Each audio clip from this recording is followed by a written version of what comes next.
Chapitre 1. Le Niger, avant Tchiani et les origines d'un futur dirigeant.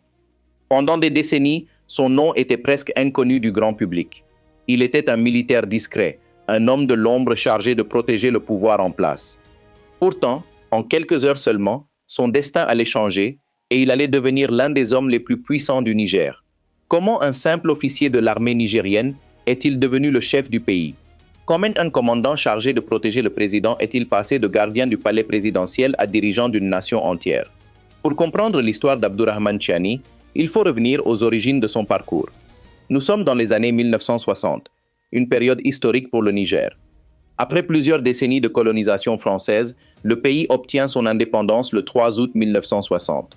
Comme beaucoup de nouveaux États africains de cette époque, le Niger doit construire ses institutions, développer son économie et trouver sa place sur la scène internationale. Mais le pays fait face à d'immenses défis. Situé au cœur du Sahel, le Niger possède un territoire immense mais majoritairement désertique. Une grande partie de sa population vit de l'agriculture et de l'élevage, tandis que les difficultés économiques, le manque d'infrastructures et les problèmes climatiques ralentissent son développement. Au fil des décennies, le Niger connaît plusieurs périodes d'instabilité politique marquées par des coups d'État militaires et des transitions difficiles. L'armée joue régulièrement un rôle important dans la vie politique du pays. C'est dans ce contexte qu'Abdourahmane Tchiani voit le jour en 1964 à Tillabéri, une région située dans l'ouest du Niger. Issu d'un milieu nigérien traditionnel, il grandit dans un pays où l'armée représente une institution majeure. Comme beaucoup de jeunes de sa génération, il est marqué par les défis auxquels son pays est confronté et choisit finalement une voie qui va déterminer toute sa vie, celle de la carrière militaire. Après des études primaires et secondaires à Filingué et Niamey et l'obtention du baccalauréat série D, il entre dans l'armée en 1984. Mais personne ne peut encore imaginer que cet homme discret deviendra un jour le visage d'un changement politique majeur au Niger. Chapitre 2. Enfance, formation militaire et ascension dans l'armée nigérienne. Dès son plus jeune âge, Abdourahmane Tchiani grandit dans un Niger où l'armée occupe une place importante dans la construction de l'État. Dans un pays confronté aux défis du développement, aux tensions régionales et aux menaces sécuritaires qui commencent progressivement à toucher le Sahel, la carrière militaire apparaît comme une voie d'engagement au service de la nation. Motivé par cette volonté de servir son pays, il choisit de rejoindre les forces armées nigériennes. Il intègre l'armée et commence une formation militaire exigeante, où il apprend les principes fondamentaux du métier de soldat, la discipline, la stratégie, le commandement et la protection du territoire national. Au fil de sa carrière, Abdourahmane Tchiani se distingue par son sérieux et sa capacité à évoluer dans la hiérarchie militaire. Il participe à différentes missions liées à la sécurité du Niger et acquiert une expérience importante dans les opérations militaires. Comme beaucoup d'officiers de sa génération, il voit son pays être progressivement confronté à de nouvelles menaces. À partir des années 2010, la région du Sahel devient l'un des principaux foyers d'insécurité en Afrique. Les groupes armés terroristes se développent dans plusieurs pays voisins, notamment au Mali, au Burkina Faso et dans le bassin du lac Tchad. Face à cette situation, l'armée nigérienne renforce ses capacités et joue un rôle de plus en plus central dans la défense du pays. C'est dans ce contexte qu'Abdourahmane Tchiani poursuit son ascension. Grâce à son expérience et à la confiance accordée par ses supérieurs, il gravit progressivement les échelons jusqu'à devenir un officier reconnu au sein des forces armées nigériennes. Mais son véritable tournant arrive lorsqu'il est choisi pour diriger une unité particulièrement stratégique, la garde présidentielle. Cette responsabilité va changer le cours de sa carrière. En effet, la garde présidentielle n'est pas une unité militaire ordinaire. Elle est chargée d'assurer la sécurité du chef de l'État et des institutions les plus importantes du pays. En devenant le commandant de cette force, Abdourahmane Tchiani se retrouve au cœur du pouvoir nigérien. Pendant plusieurs années, il reste pourtant un homme discret, rarement exposé publiquement. Mais en politique, les hommes de l'ombre peuvent parfois devenir les acteurs principaux de l'histoire. Et c'est exactement ce qui va se produire quelques années plus tard, lorsque le Niger va entrer dans une nouvelle période de crise. Chapitre 3. La garde présidentielle, la crise politique au Niger et l'événement qui propulse Tchiani au pouvoir. Pendant plusieurs années, Abdourahmane Tchiani reste un homme discret dans les coulisses du pouvoir nigérien. Contrairement à certains officiers qui apparaissent régulièrement dans les médias, il préfère rester dans l'ombre, concentré sur sa mission principale, protéger les institutions et assurer la sécurité du président de la République. Sa position devient particulièrement stratégique lorsqu'il prend le commandement de la garde présidentielle, une unité d'élite chargée de protéger le chef de l'État et les lieux sensibles du pouvoir. À ce poste, il travaille sous plusieurs présidents nigériens, mais c'est avec Mohamed Bazoum qu'il va connaître une période décisive de sa carrière. En 2021, Mohamed Bazoum arrive au pouvoir après une élection présidentielle marquant la première transition démocratique entre deux présidents élus dans l'histoire du Niger. Son arrivée est présentée comme une étape importante pour la stabilité politique du pays. Mais derrière cette image de stabilité, le Niger reste confronté à de nombreux défis. Le pays doit faire face à l'expansion des groupes armés dans la région du Sahel, aux attaques terroristes dans les zones frontalières et aux difficultés économiques qui touchent une grande partie de la population. Dans ce contexte fragile, les relations entre les autorités civiles et certains responsables militaires deviennent progressivement plus complexes. Au sein de l'armée, des débats apparaissent sur la manière de gérer la crise sécuritaire et sur l'avenir politique du pays. Puis le 26 juillet 2023, un événement inattendu bouleverse l'histoire récente du Niger. Ce jour-là, des membres de la garde présidentielle arrêtent le président Mohamed Bazoum dans sa résidence officielle à Niamey.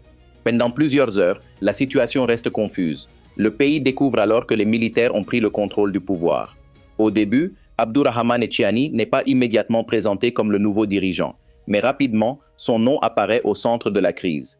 Quelques jours plus tard, il prend la tête du Conseil national pour la sauvegarde de la patrie, l'organe militaire créé après le renversement du gouvernement. Le 28 juillet 2023, Abdourahmane Tchiani est officiellement présenté comme le chef du régime militaire nigérien. En quelques jours seulement, l'homme chargé de protéger le président devient celui qui le remplace à la tête de l'État. Son ascension surprend une grande partie de la communauté internationale. Pour ses soutiens, il représente une rupture nécessaire avec l'ancien système politique. Pour ses opposants, il symbolise une nouvelle prise de pouvoir militaire dans une région déjà marquée par plusieurs coups d'État. Mais une nouvelle question apparaît alors. Comment Abdourahmane Tchiani va-t-il diriger le Niger après avoir pris le pouvoir? Chapitre 4. La transition militaire, les tensions internationales et la nouvelle orientation du Niger, sous Tchiani. Le 4 août, il procède aux premières nominations au sein de l'armée. Presque tous les chefs d'état-major qui ont rallié les membres de la junte sont remplacés, proches et alliés sont promus. Le 7 août, il nomme l'ancien ministre des Finances, Ali Lamine Zein, au poste de Premier ministre. Dans la nuit du 9 août, et peu avant le sommet extraordinaire de la Communauté économique des États de l'Afrique de l'Ouest, CEDEAO, sur le Niger, le CNSP forme un gouvernement de transition. Le 11 août, il préside son premier conseil des ministres. Le 19 août, dans un message à la nation, le général Tchiani annonce un dialogue national inclusif et une transition de 3 ans. Les émissaires de la CEDEAO se trouvent à Niamey le même jour et peuvent rencontrer la junte et le président déchu Mohamed Bazoum. Ce sera leur unique rencontre avec ce dernier, coupé du monde et reclus avec son épouse Hadiza. Après son arrivée au pouvoir en juillet 2023, Abdourahmane Tchiani doit immédiatement faire face à un immense défi, diriger un pays placé sous le regard attentif de la communauté internationale. Dès l'annonce du coup d'État, plusieurs organisations régionales et internationales condamnent le renversement du président Mohamed Bazoum. La Communauté économique des États de l'Afrique de l'Ouest, la CEDEAO, exige alors le rétablissement de l'ordre constitutionnel et impose des sanctions économiques contre le Niger. Pendant plusieurs mois, le pays traverse une période de forte tension diplomatique. Les frontières sont fermées par certains pays voisins, les échanges commerciaux sont perturbés et la population nigérienne ressent les conséquences de cette crise politique. Mais le nouveau pouvoir affirme vouloir résister aux pressions extérieures. Abdourahmane Tchiani et les autorités militaires expliquent que leur priorité est de défendre la souveraineté nationale, de réorganiser l'État et de répondre aux préoccupations de la population. Sur le plan intérieur, le régime militaire met en place une période de transition dont l'objectif annoncé est de refonder les institutions du pays. Les autorités promettent de lutter contre la corruption, de renforcer la sécurité et de donner davantage de contrôle au Niger sur ses propres décisions politiques et économiques. Cependant, la situation reste très controversée. Les partisans du nouveau pouvoir estiment que le changement était nécessaire après des années de difficultés sécuritaires et économiques. Ils voient en Tchiani un dirigeant capable de rompre avec les anciennes pratiques politiques. À l'inverse, ses opposants dénoncent une prise de pouvoir militaire, la suspension des institutions démocratiques et l'incertitude concernant la durée de la transition. Sur la scène internationale, l'arrivée d'Abdourahmane Tchiani entraîne également un changement majeur dans les alliances du Niger. Les relations avec la France, partenaire historique du pays dans la lutte contre le terrorisme, se détériore rapidement.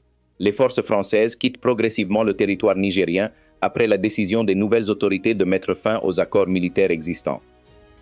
Dans le même temps, le Niger se rapproche de nouveaux partenaires et renforce ses liens avec le Mali et le Burkina Faso, deux autres pays dirigés par des militaires.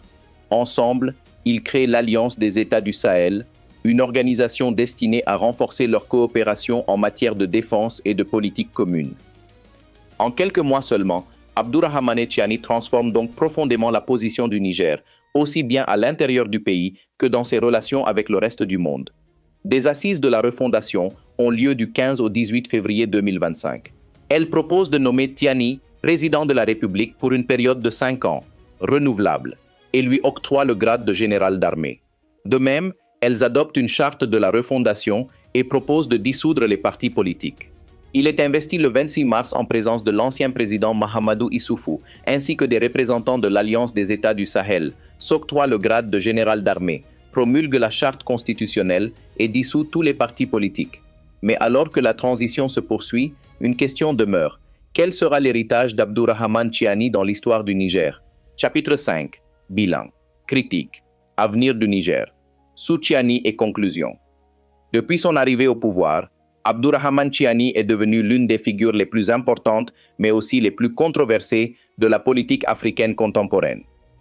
Son régime affirme vouloir ouvrir une nouvelle période pour le Niger, basée sur la souveraineté nationale, la sécurité et une plus grande indépendance dans les choix politiques du pays.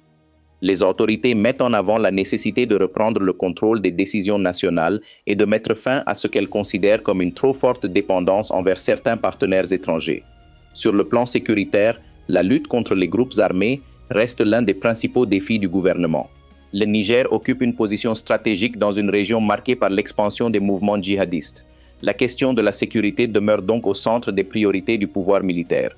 Sur le plan économique, le pays doit également relever de nombreux défis. Le Niger possède d'importantes ressources naturelles, notamment l'uranium et d'autres richesses minières. Mais une grande partie de la population continue de faire face à la pauvreté et au manque d'infrastructures. Le développement économique et l'amélioration des conditions de vie restent des attentes majeures des Nigériens. Cependant, le parcours d'Abdourahmane Tiani fait également l'objet de nombreuses critiques. Ses opposants lui reprochent d'avoir pris le pouvoir par la force, d'avoir interrompu le processus démocratique et de maintenir une transition dont la durée reste incertaine. La communauté internationale continue de son côté d'appeler à un retour progressif à un gouvernement civil et à la restauration des institutions démocratiques. Malgré ces critiques, Abdourahmane Tiani bénéficie du soutien d'une partie de la population qui voit en lui un symbole de changement et de rupture avec l'ancien système politique. Aujourd'hui, son avenir politique reste étroitement lié à la capacité de son gouvernement à répondre aux grands défis du Niger, la sécurité, le développement économique et la stabilité politique. L'histoire d'Abdourahmane Tiani est donc celle d'un militaire discret devenu, presque soudainement, le dirigeant d'un pays confronté à de profondes transformations. D'un jeune officier formé dans les rangs de l'armée nigérienne à l'homme placé au sommet de l'État, son parcours illustre une réalité souvent observée dans l'histoire politique du Sahel. Dans les périodes de crise, certains hommes jusque-là inconnus du grand public peuvent se retrouver propulsés au centre de l'histoire. Mais, une question demeure. Comment les générations futures jugeront-elles le passage d'Abdourahmane Tiani à la tête du Niger? Sera-t-il considéré comme un dirigeant ayant permis une nouvelle orientation du pays ou comme un chef militaire ayant interrompu un processus démocratique? Seul le temps permettra d'apporter une réponse.